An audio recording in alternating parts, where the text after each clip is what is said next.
Antes de mergulhar nesta história incrível, considere se inscrever no canal e ativar o sininho. Cada história aqui tem algo a dizer, e você não vai querer perder nenhuma. Uma ex-atiradora negra estava farta de seu vizinho racista, e o fez se arrepender. Num tranquilo subúrbio residencial do Kansas, a 3 quarteirões de um antigo campo de tiro convertido em parque público, vivia Madeline Carter, uma mulher negra de 54 anos, discreta, com gestos lentos, mas comedidos, e um olhar penetrante, como se estivesse examinando o mundo sem nunca levantar a voz. O bairro, uniforme e tranquilo, parecia congelado no sonho americano. Cercas vivas bem aparadas, bandeiras tremulando em frente às varandas. Crianças jogando bola nas tardes de domingo. Ninguém imaginaria que uma das moradoras havia passado metade da vida em zonas de guerra. Aqueles que a cruzaram correndo de manhã cedo com seu velho labrador, Charlie, imaginava-a como uma viúva, ou talvez uma ex-professora de literatura. Uma mulher solitária marcada pela dor ou pela nostalgia. Ela cumprimentava educadamente, respondia com uma voz suave e então desaparecia atrás de sua cerca branca de madeira, onde cultivava suas peonias e suas memórias. Mas Madeline Carter era muito mais do que isso. Ela foi um dos melhores elementos do Forças Especiais do Exército dos Estados Unidos, uma atiradora de elite de uma rara unidade de elite, treinada em Fort Benning, condecorada com 2 estrelas de bronze e uma medalha de bravura por cobrir sozinha a retirada de um esquadrão preso em um cânion iraquiano. Seus tiros, a mais de 1.200 metros de distância, salvaram vidas. Ela nunca falou sobre isso. Ela serviu para Kandahar, tem Fallujah, tem Ramadi. Ela esperou horas imóvel no calor, contou os batimentos cardíacos para firmar a mira, ajustou a respiração à velocidade do vento. Viu camaradas caírem, viu crianças morrerem, viu o inimigo nos olhos através da mira, e atirou. Sempre certo. Sempre friamente. Mas o que Madeline nunca conseguiu apagar não foi o som dos tiros. Foi o silêncio que se seguiu, aquele momento suspenso entre a vida e a morte, quando o mundo parece congelado após uma detonação, e apenas a consciência aguda do que acabou de acontecer permanece. Ela vira os rostos de muitos alvos se tornarem fantasmas em suas noites. Mas depois de 20 anos de serviço, Madeline Carter havia se retirado para aquela casa modesta, herdada de sua tia, com a esperança de finalmente levar uma vida simples e tranquila, livre da vigilância militar. Queria ouvir o farfalhar das folhas em vez de frequências de rádio. Queria sentir o cheiro da terra recém-revolvida, não o de pólvora e querosene. Sonhava em adormecer sem ter que memorizar cada canto de sua casa como um campo de batalha. Por alguns meses esse sonho parecia próximo. O bairro era tranquilo, os vizinhos educados, um pouco distantes, claro, mas nunca hostis. O tipo de lugar onde as crianças a cumprimentavam com um tímido bom dia, senhora, e o carteiro sorria ao lhe entregar a correspondência. Madeline cortava a própria grama, passeava com Charlie todas as manhãs e estava aos poucos aprendendo a largar sua mochila militar interior, aquela cheia de reflexos, alertas e cicatrizes invisíveis. Mas a paz não durou um ano. O dia em que Douglas Doug Whitmore ia se mudar para a casa ao lado, um frio silencioso percorreu a vizinhança, e Madeline sentiu isso imediatamente. Ex-caminhoneiro divorciado e sem filhos, Doug tinha o tipo de energia áspera e agressiva que entra em um lugar como um vento empoeirado, forte e intrusivo, impossível de ignorar. Ele chegou com sua barulhenta picape Ford F-350, um trailer cheio de armas de caça, uma coleção de adesivos antigovernamentais e um enorme cooler cheio de cerveja barata. Em 2 dias ele transformou sua casa em um manifesto ambulante. Item: uma bandeira "Não pise em mim" tremulava orgulhosamente na sua varanda. Item: um adesivo "Segunda Emenda ou Guerra" adornava seu caixa de correio. Item: cartazes anti-imigração decoravam sua cerca. Item: e quando a noite chegou, podíamos ouvi-lo bêbado, gritando com a televisão ou ligar para seus ex-colegas para reclamar sobre liberais e parasitas do sistema. Os vizinhos permaneceram educados, mas evitaram seu olhar. Madeline, no entanto, não reagiu. Ela já tinha visto coisas muito piores do que esse cara. Ela até matou alguns, em circunstâncias muito mais extremas. Mas Doug sentia algo nela que não conseguia compreender. Uma força silenciosa que o perturbava. Então ele tentou sacudi-lo. Uma tarde, enquanto Madeline regava suas roseiras, descalça na grama, chapéu de palha parafusado na cabeça, Doug apareceu, cerveja na mão, barriga para fora, e disse num tom falsamente jovial, mas claramente hostil: "Você não parece ser daqui, não é?" Os olhos dela brilhavam de provocação. Ele queria vê-la reagir. Ele queria medir seu lugar, testar seus limites. Madeline olhou para ele sem dizer uma palavra. Ela ficou ali, com a mangueira do jardim ainda na mão. O silêncio entre eles se tornou pesado. Charlie, o velho labrador, rosnou baixinho enquanto se levantava na varanda. E naquele breve momento, Doug pensou ter visto um brilho estranho nos olhos do vizinho. Um brilho frio. Mas ela não disse nada. Desviou o olhar, enfiou a pá de volta na terra e continuou regando as flores. Para Doug, esse silêncio não era um fim. Era um desafio. E ele pretendia responder. Infelizmente para ele, ele tinha acabado de começar uma guerra que não entendia. No dia seguinte, ela encontrou uma ponta de cigarro ainda quente, descuidadamente esmagada na borda de suas hortênsias. O filtro havia queimado uma pétala, deixando uma marca preta no delicado rosa. Madeline não disse nada. Ela tirou uma luva de couro, pegou-a e jogou-a em uma pequena caixa de metal que guardava sob sua bancada. Ela já sabia de quem era aquela mão. No dia seguinte, seus sacos de lixo estavam rasgados, espalhados em frente à cerca como uma mensagem silenciosa. O lixo sujava suas flores, e um odor pungente pairava no ar quente da manhã. Um vizinho desviou o olhar ao passar. Ninguém queria interferir no que Doug estava fazendo. Ele era assustador. Então veio a falsa reclamação. Uma carta assinada anonimamente, mas cheia de acusações absurdas, foi encaminhada ao sindicato de bairro. A moradora do 118 parece estar escondendo algo. Entradas e saídas suspeitas, comportamento estranho, cachorro potencialmente perigoso. Talvez ela esteja filmando as crianças? Madeline leu o documento em silêncio, com um sorriso irônico quase imperceptível nos lábios. Ela já tinha visto esse tipo de assédio antes, direcionado, dissimulado, cruel. Doug queria provocá-la. Ele queria uma reação. Mas ele não entendia com quem estava lidando. O que Doug não sabia era que Madeline Carter não era uma mulher que se deixava abalar. Ela já havia sobrevivido a emboscadas, traições internas, decisões impossíveis tomadas sob fogo. Ela não estava mais em campo, certamente. Mas dentro dela, os reflexos ainda estavam lá. Animado, silencioso, implacável. E acima de tudo, sua paciência havia sido aguçada ao extremo. Ela não respondeu ao ódio com ódio. Ela observar. Como nas planícies do Iraque ou nas montanhas do Afeganistão, quando você tem que ficar deitado por 10 horas, ouvindo o vento e o silêncio. Quando cada detalhe conta e o menor movimento pode anunciar a morte. Ela aplicou o mesmo método ao seu novo vizinho. Ela começou um caderno. Preto. Sem título. Cada página era um cartucho diferente. Ela observou a agenda de Doug com rigor militar. Item. Quando ele saía para o trabalho, raramente antes das 10 da manhã. Item. Quando ele voltava, geralmente com cheiro de álcool. Item. Em que momentos ele levava seu rifle para o quintal, fingindo limpá-lo, enquanto ele cambaleava falando sozinho. Ela fez um mapa mental de câmeras de vigilância que ele havia instalado em sua fachada. Uma apontava para a rua, a outra, sutilmente para seu próprio jardim. Ela notou a marca de cerveja que ele bebia, uma lata barata, verde e amarela, que ele empilhava na varanda como troféus. Mas o que ela rastreou com precisão clínica foram seus comportamentos arriscados. Ela anotou tudo metodicamente.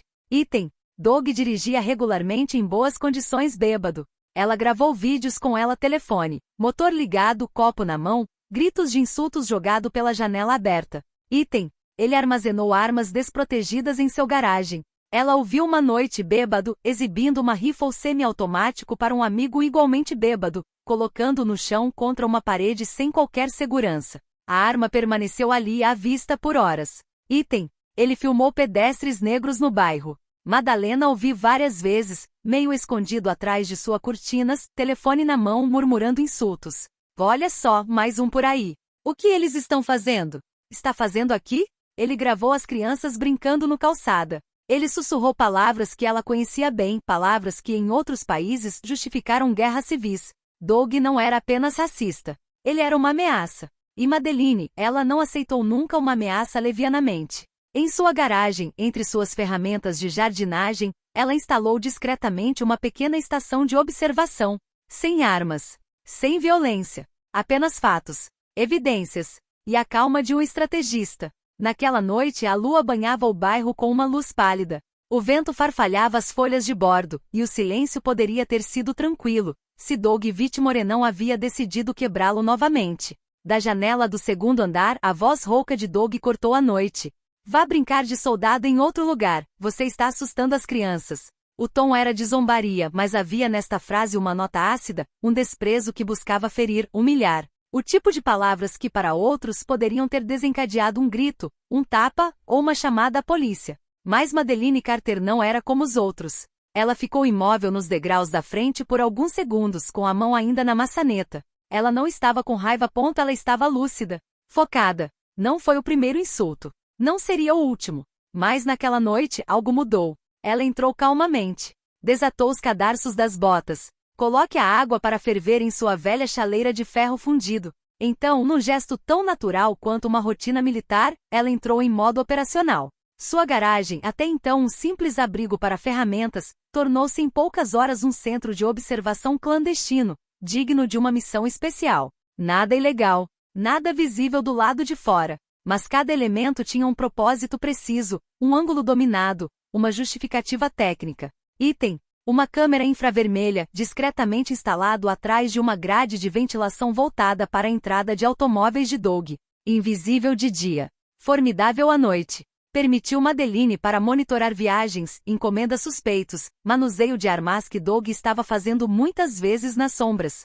Item: o microfone direcional montado em um tripé luz, apontou para a janela onde Doug estava arrotando seus insultos.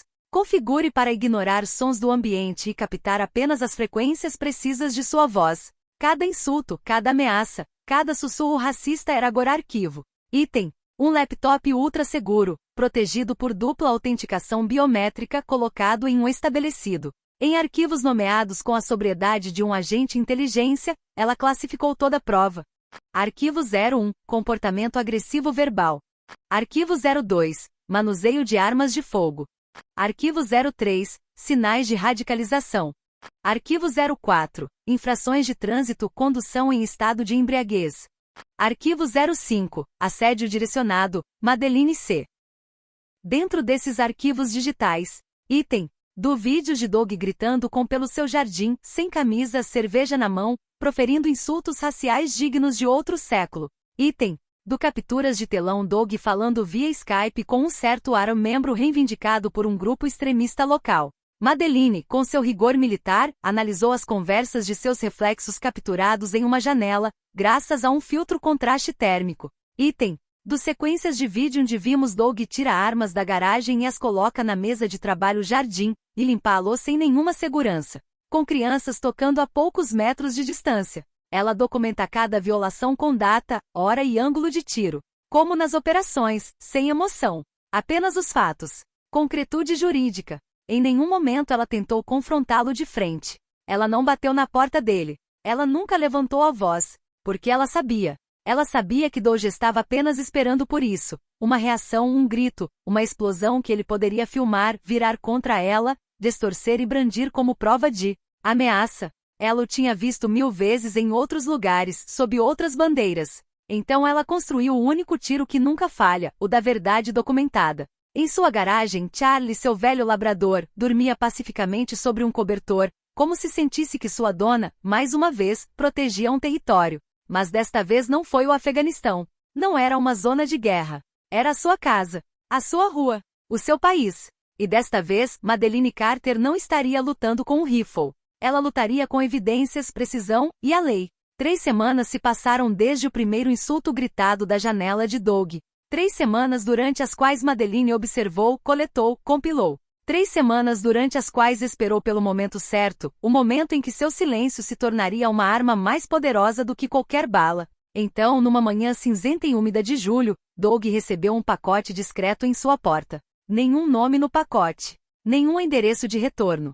Apenas um pacote cuidadosamente selado, um peso leve em suas mãos ásperas. Intrigado, Doug abriu lentamente o pacote. Lá dentro, um pendrive USB preto fosco, envolto em um pano grosso, e uma simples folha de papel dobrada em 4, na qual estava escrito em letra clara, quase fria: eu não uso mais balas. Só a verdade. Olhe com atenção. E pense no que vai fazer a seguir. Um arrepio percorreu Doug. Ele entendeu a mensagem imediatamente. Alguém estava observando cada movimento seu. Alguém estava esperando por ele, paciente e metódico. Ele correu para o computador e o conectou à porta USB. A tela se iluminou e um vídeo começou a ser reproduzido automaticamente. O que ele viu colocou cara a cara consigo mesmo, sem filtro, sem escapatória. Item: Ele cambaleando em seu quintal, garrafa de cerveja na mão, gritando insultos racistas em direção à rua. Sua voz rouca, as palavras carregadas de ódio, ecoavam em seus ouvidos como um julgamento. Item. Um trecho onde ele manuseia um rifle e o limpa descuidadamente, a arma apontada para o chão, sem nunca respeitar regras de segurança. Item. Vídeos feitos por suas próprias câmeras, mostrando seu comportamento errático, agressivo e perturbador. Item. Um segmento de áudio capturado durante uma conversa Skype, onde ele estava falando com um homem cuja voz estava entrecortada, falou em preparar a resistência e defender nossos valores contra o invasor. Após o vídeo, a tela abriu para um documento digital, organizado com o rigor de um arquivo investigativo. Item. E catálogo claro de ofensas jurídico que ele havia cometido. Posse ilegal de armas de fogo. Dirigir embriagado. Assédio racial. Suposta participação em um grupo extremista. Item. Um mapa interativo de suas idas e vindas, suas ligações, chamadas telefônicas e as datas de incidentes documentados. Item. Uma cópia do arquivo completo, pronto para ser enviado em forma de mensagem pré-escrita às autoridades locais, ao FBI e até mesmo para seu empregador. O vídeo terminou com uma correção de imagem, o de Madeleine Carter. Ela olhou-o diretamente nos olhos, sem raiva ou piedade, mas com uma precisão gélida. Seu olhar era o de uma mulher que já tinha visto caos e violência o suficiente para nunca mais tremer. Em letras brancas na tela preta, uma única palavra apareceu. Mire melhor. Uma mensagem clara e inequívoca. Um aviso. Uma promessa. Doug se afastou da cadeira, ofegante e com o rosto pálido. Pela primeira vez, ele percebeu que a guerra não era mais uma questão de poder bruto. Agora era jogado em um campo onde verdade, paciência e precisão eram as únicas armas capazes de conter o ódio. 3 dias após receber o pacote, sirenes quebraram a paz do bairro. Carros com luzes azuis e vermelhas piscantes cercavam a casa de Doug Whitmore. O FBI, acompanhado pela polícia local, realizou uma busca completa a cada cômodo, cada canto foi vasculhado. Armas não declaradas, munições proibidas e documentos ligados a grupos extremistas foram apreendidos. Doug foi preso por diversas acusações. Item. Posse ilegal de armas.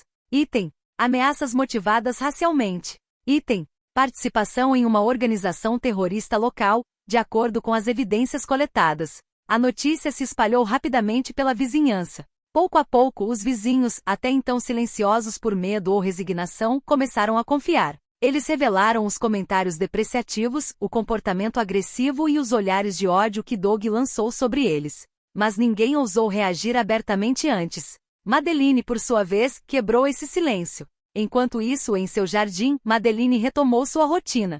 Ela regou suas peonias, rosas e hortênsias com a mesma delicadeza do primeiro dia. Seu jardim prosperava, vibrante de vida, como uma metáfora silenciosa da paz encontrada. Charlie, seu velho labrador, mais lento agora, espreguiçava-se pacificamente a seus pés, com os olhos cheios de confiança. Madeleine transformou uma luta hostil em uma vitória sutil, quase invisível. Ela não disparou um único tiro. Ela usou a verdade, a lei e a paciência. Alguns meses depois, chegou um convite inesperado. Uma prestigiosa faculdade de direito em Washington, D.C., o convidou para falar para um público de estudantes, advogados, ativistas de direitos civis e até mesmo ex-militares.